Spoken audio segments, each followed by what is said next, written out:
Hey, what is going on, everybody, and welcome to the first event video of patch 5.8, where we're going to be looking over the character requirements for Sersi's event campaign, Darkness Comes. We're also going to check out the Defiant trait with regards to my baby account here, so we can take a look at what is available for newer players in terms of who you might want to use or have access to. In the second part of the video, we will be going over the math in relation to event campaign coring, because Sersi is a character that you're really going to want to go big or go home for, especially if you pull decent red stars, because she is going to be incredibly game-changing for the arena and really powerful for Dark Dimension. And frankly, I think she's going to be an all-around heavy hitter in the game, and even more so when we get her other half, probably within a few weeks. So all of that and more in today's video. So without further ado, let's get this show on the road.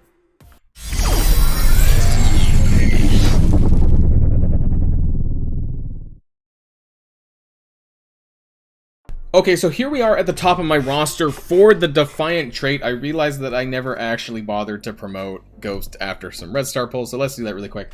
So we can see that these are basically the main characters that I'm going to have at a decent level. And to be honest, that my roster on this account is very reflective of what you should have built up, because I very much laser focused, built tall on this account to make sure that I had what I could for, all of the stuff that's coming up, the Doom Raid, Doom War, Dark Dimension, things like this. So right off the bat, there are a handful of characters that new players could and should have access to. So Deathpool is one of them, because she was an event campaign character from 2 patches ago. So right off the bat, the new warriors are here. Actually, is Cloak there? I don't know if Cloak's there. Maybe he's not. But Deathpool is here. So Deathpool should be part of your campaign event list. Now, who else is there that you very likely have if you started at least within the last 3 or 4 months? Sharon Carter, very powerful character from an event campaign from the Secret Avengers campaign event. However, she is also farmable in the raid store now, so if you don't have her yet, I definitely recommend getting her, gearing her up. Very powerful character that you need. So that's 2 right off the bat there. Baron Zemo, depending on where you're at in the game, also a very important character, and someone that a lot of people tend to have up, because he is very powerful when it comes to campaign events, especially the early and the mid game there, going through the villains campaign especially, and some other spots there where you need Hydra. He is a very good character to have. Characters that you might not necessarily have access to, depending on, how well you did, I guess, in the patches. Dagger, Cloak and Dagger specifically, but I think in this case Dagger, because I don't know if Cloak is actually has that trait.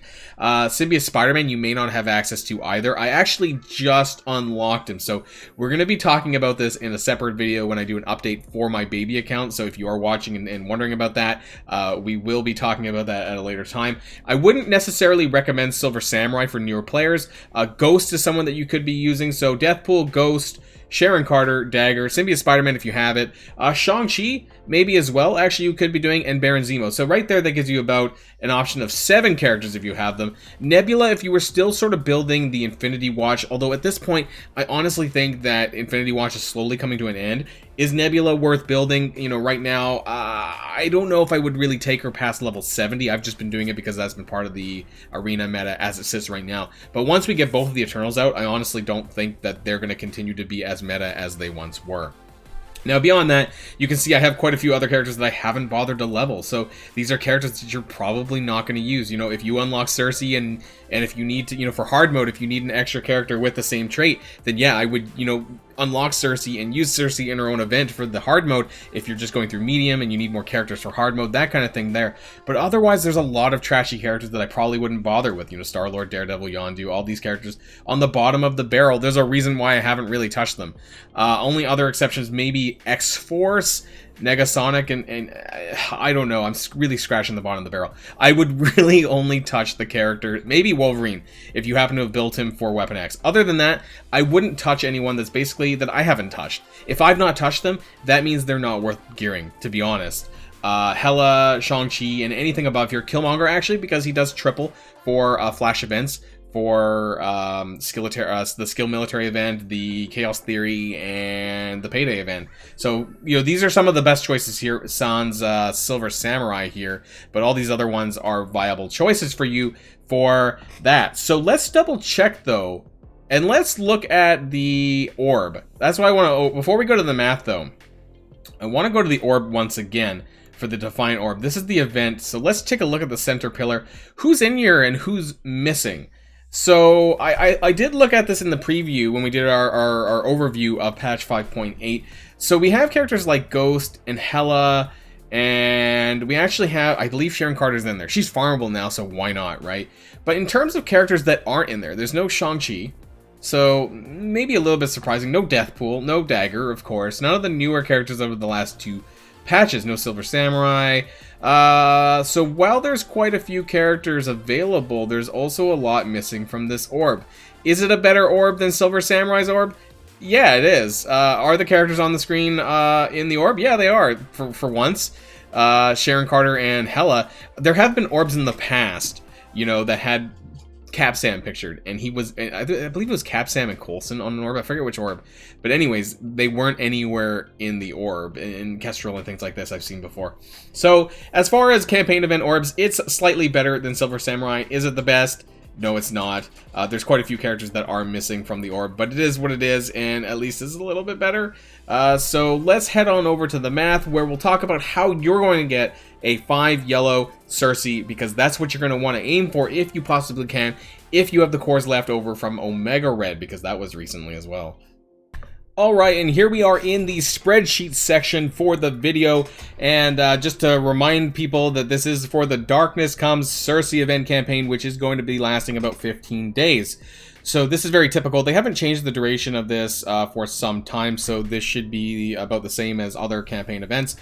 To remind people, of course, for those who may have seen this in past videos, a lot of this does not change with regards to campaign event characters. They've kind of used the same sort of formula from patch to patch. It's been a while since they've actively changed this, so if this does, I'll do an update. But it's been a little bit unlikely that they have. So just to go over this together though, free shards from hard mode. So when you're doing hard mode, and I have to say that all of this is with hard mode in mind, so my apologies to any new players who are doing easy mode and medium mode. All of the math here in this video is going to be with hard mode in mind. So levels 1-1 and 1-2 and 1-3 and all this, they give you free shards. So you get 2-2-5, 225 and 225 every time you clear those hard mode levels. You get some first time bonuses.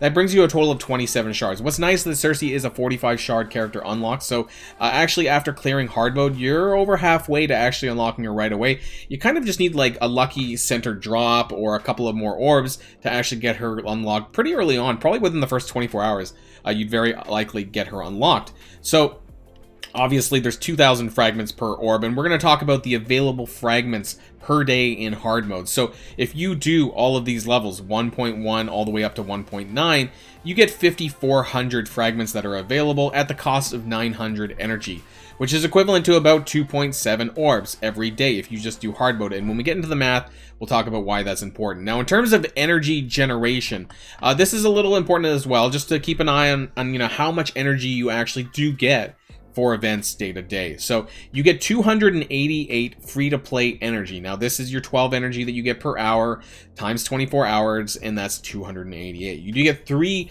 free free refreshes every day for 80 energy times 3. That's a total of 240 energy per day, assuming you hit all of your free refreshes, depending on, you know, where you are in the world, what time you have your refreshes, and so on.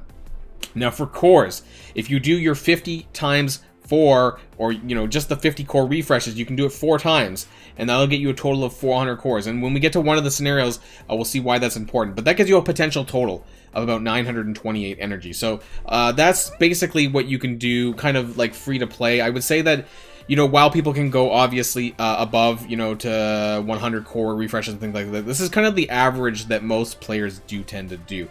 And so we're going to get started on what I call scenario 1. This is the best case scenario. Most people do this, so including myself, this is usually what I do every patch. However, for Sersi, because she is very arena meta, I am thinking of pushing a little bit harder than this. We'll have to see. And what I do want to say before we get started in this, what's really important is making sure you have a goal. I can't stress this enough, that having a goal at the start of a campaign event is really important to know how many cores you're spending on a daily basis, but how much you're going to continue to spend, and how many cores you allot you know, for this kind of coring. So if you are gonna start one way, make sure you know, if you're gonna go hard on this character on Sersi, go hard from the start. Don't go hard later on. So what's the good thing about going hard in the beginning is that, you know, if you do get lucky, if your orbs are better than what you think, then you can kind of ease off on the coring later on. But if you know, start off light and then go harder, it's a lot less likely that you're going to get the goal or the amount of shards that you're looking to get over the course of this event. So I just wanted to clear that up and kind of mention that out there for you guys. So for scenario 1, this is the best case, and this is what I call 4 times 50 core refreshes. This is 200 daily over the course of 15 days. This is 3,000 power cores over 15 days. So this is what's more reasonable, I would say, for a lot of sort of free-to-play players, depending on where you actually sit in your arena shard and how many cores you're getting daily in the arena. So because that the Eternals are a highly arena meta set of characters, I do recommend at least doing scenario 1. So energy spent, this is similar to what we just said, 928. Now I put in the gold section a little while ago just to give people an idea of how much gold you get out of this. Essentially it's a million gold that you get over the 15 days. It's not a lot, but it's a little bit extra that you never had before. Now, if you do all of hard mode plus 2 attempts of medium, which is how much energy you have to do this, you're going to get roughly almost 3 orbs. That gets you about 2.78 orbs. Now, if you multiply this times 15 over the days of the events, that'll give you 41.7 orbs. So it's almost 42 orbs. You could do a little bit more, do some coring in the beginning, maybe because at the start you don't have as much time before the daily reset, possibly, depending on where you are in the world. Consider doing some maybe 100 core refreshes on the very first day to kind of get that 42 orbs. Now, the amount of shards that you're likely to get, it's estimated that you get about 5.4 shards per orb. Now, this is a number that I have used in the past, and this has been a number that has been reported over, you know, thousands and thousands of orb openings. That's just basically the average over that. Now, you do get 27 for free from hard mode, like I said. So if you multiply this number times 5.4 plus the 27, you get about 252 shards. Now, what does that tell you? That means that you're roughly halfway to 5-star. Now, it's not 5-star. It's also an average, so you could get better, you could get worse. Very likely, it's unlikely that you're going to walk away with anything less than a 4-star. You would have to have horrific luck to not get a 4-star using this method, and I have never not gotten 4-star through this method. That being said, I have made it, there have been times, like with White Tiger and Silver Samurai was not great on my main account. If any of you watched my orb opening events, my orb opening videos, I didn't get very far in those two. That being said, you could also get really lucky. I did less coring than this on my baby account, and I almost got to 5-star on Silver Samurai with that. So it really goes to show that RNG and your personal orb luck can really make a difference depending on how many shards you get. Now, scenario 2, the middle ground, this is about 100 cores daily, and that would be 1,500 cores over the course of the event. The energy spent is about 200 less than scenario 1, so that's 728. Get a little bit less gold at about 750,000 gold. Fragments there is a little bit less. Total orbs daily is about almost 2.3, and over the course of the event, that means just under, around 34 orbs. Now, if you do the same math before, you multiply by 5.4 and add 27, you get 212. And that's basically where you need to be at if you're looking to get 4-star. Now, if you have really, really terrible luck, this could mean that you might not get 4-star, but on average you will. You could do better, but on average you will get a 4-star through doing 100 cores daily, and that's 1,500 cores. So if you're really just scratching the bottom of the barrel in terms of your total power cores, this is what you're going to get. Now, scenario 3, this is the worst case, because this is, you're not doing any coring. Maybe you're new to the game, maybe you don't have a lot of power cores, whatever. Maybe you're out of power cores because you blew it all on Omega Red trying to get him unlocked. This is what's going to happen. So it's 400 less energy total than scenario 1. Total orbs daily is about 1 3/4, and over the event that's about 26 orbs. Now again, do the same math, multiply by 5.4, add 27, and you get 168, and that's shy of 4-star. So what that means is it's not impossible to get 4-star, but it does mean that you're going to need to have above average luck in order to get that 4-star, and it's highly possible that you won't, because the average says that you're not going to get it, and you could get less. So this might just be a 3-star for you if you're not willing to put the cores in for it. Now, I do want to talk about scenario 4 and 5, because this is what I say, more cores. This is more than the 50 times 4. This is going into the 100 core refresh territory. Scenario 4, lots of cores. The 50 times 4 plus 100 times 2, that's 400 daily, and that's going to be 6,000 over the course of, I I think that's right, 6,000 over the course of 15 days. That's an extra 200 times 15, yeah, an extra 3,000, 6,000 cores over 15 days. Now the total energy spent is 200 more than scenario 1. Total orbs daily is about 3.3.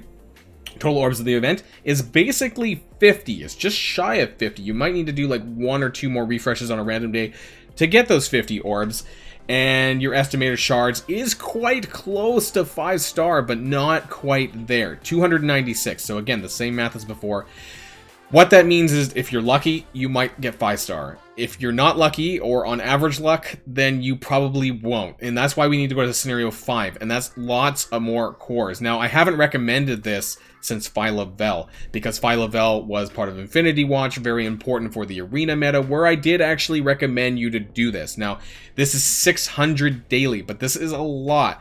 Over 15 days, this is 9,000 cores. 9,000 cores over 15 days, basically. Oh, that cut off weird. Oh, well, whatever. You heard me say it. 9,000 cores over 15 days. So in terms of the total orbs daily, 3.82. Total orbs over the event, just over 57. Times that by 5.4 and add 27. You get 336. Ka-ching! This is the 5-star on average luck. Actually, a little bit higher. So if you have average or better luck, or even just a little bit below average luck, you should get the 5-star. But this is a lot of power cores. And this is going to be tough, because we don't know how the second half of the Eternals duo is going to be released. So a lot of people have been saving their power cores. Possibly, if you're a free-to-play player, some people have been saving their power cores for that, so that you could, you know, get them unlocked faster, more shards for them as well. So it's going to be up to you whether or not you're going to want to spend your power cores on this scenario 5. I really, personally, myself, I really want to get a 5-star. I just don't know if I want to put 9,000 cores into that, because that means that I'm not going to have any extra left over to unlock the other half of the duo that will be coming within 2 weeks. So if you're someone who spends a little bit, you know, you could compensate your coring for either character, I guess, you know, through real money. You're gonna have to make a strong decision. She is going to be a very powerful character and very important to have over the next little while. Is she worth your 9,000 cores? Maybe she's only worth 6,000. Maybe she's worth 3,000. You know, that's really going to be up to you, I guess.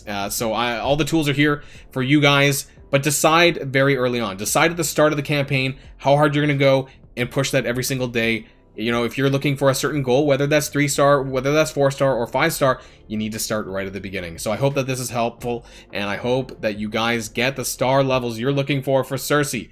So if you found this informative and helpful, please smash that like button and consider subscribing to my channel if you haven't already. And of course, until next time, stay safe and healthy and enjoy the campaign, and hope that you guys get some great luck. And I'll see you all later.